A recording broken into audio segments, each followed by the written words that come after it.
because he is truly killing the people of Alabama. Yes, amen. The children That's true.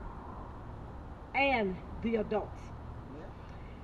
I want to acknowledge my friend Sophia Bracy Harris, who is the director of FOCAL, the Federation of Child Care Alliance Centers of Alabama, Yes. and her staff. One of our speakers, Miss Adrienne McIver, could not be with us today, but I've been asked to read her story, and I feel honored to do it, but it saddens my spirit because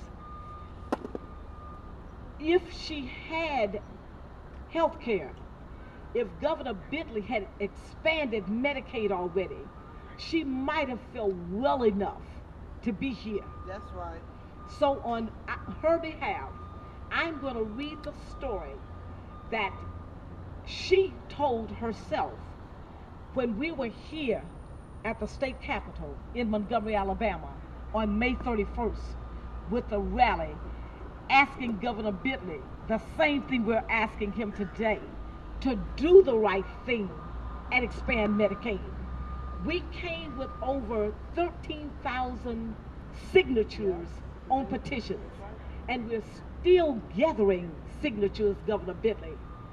But if the signatures don't work, we want to be sure that during this moral week of action, that the word goes forth once again that if the signature on the petition isn't powerful enough, we know what the vote can do.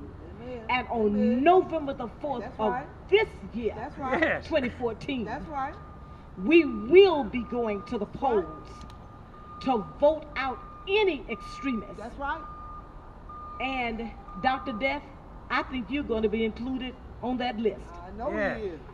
So on behalf of Miss Adrienne McIver, who spoke at the Medicaid expansion rally on May 31st, her story captured our hearts, and it reads, I was raised in a middle-class family which taught family values from day one. My parents migrated to Pennsylvania in the mid-1950s from Mississippi. My father worked and retired from General Electric, and my mom taught early childhood education. Therefore, I grew up in a home where moral standards were high and working was the only way to live.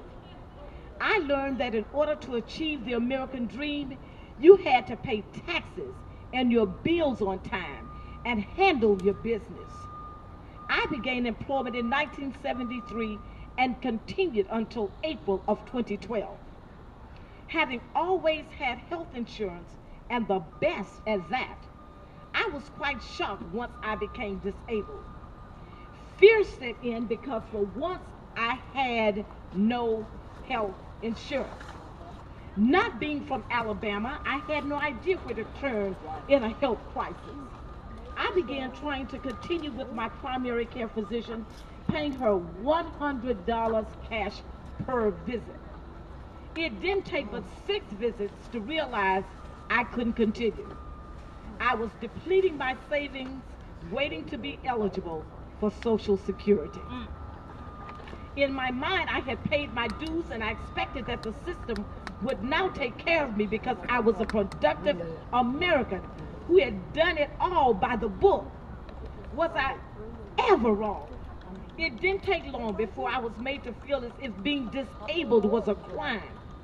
I was made to feel inferior and like a second-class citizen. Wow. Yes, I am Adrienne McIver. I've even left some establishments in tears because I've been spoken to condescendingly, Yep. demised, and just plain turned away for being uninsured. Right. I hope you hear this, Governor Bentley, Yes. because Ms. McIver is not the only one. It's not. 300,000 plus Alabamians, in case you Yes. don't know. And 152,000 are working adults just like Ms. McIver, who do not have affordable health care because you have not expanded Medicaid. By December of 2012, Miss McIver had been sick for months. She had lost 30 pounds, and she said she couldn't walk without falling down or dropping everything that she picked up.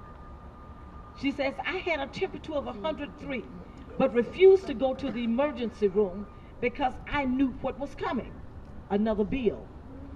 Finally, I couldn't stand it any longer and reluctantly went. And just as I knew, I received a bill which totaled $11,000 for a 9-hour visit. Woo. Let me repeat that. $11,000, Dr. Bentley, for a 9-hour visit. One person, not a family, not a community. Waiting in the gap for Social Security and Medicare means that there is still no health insurance or prospects of help, especially if you are single and your sole source is yourself. Imagine needing medication and you can no longer afford it. So instead of taking your meds daily, you find yourself cutting them in half, Karen, or taking it every other day just to make them last until whenever something happens. That was me. I've been in pain so severe I could barely talk or say my name, and had joints so swollen that I couldn't open or close my hands, dress myself, or take a bath. I found a non-profit organization that gives me the medications that I need, but I am still unable to go to a rheumatologist and get an MRI without having to pay at least 55% of that bill, which I still can't afford. The nonprofit facility that I'm associated with has new guidelines that require that I apply for Medicaid, which I did. I was not eligible because I have no dependents, and because I am now in that famous gap waiting for my Medicare to kick in. Remember, Dr. Bentley, the donut hole that exists because you have not expanded Medicaid in the state of Alabama for people like Miss Adrienne McIver. It is hell trying to stay healthy when you have a pre-existing condition and waiting is all that you can do. I feel that our governor, that's you, Governor Bentley, should put his petty partisan politics aside and consider the 330,000 of us Alabamians who need and deserve Medicaid expansion. When do we want it? Now! Adrienne McIver. Thank you all.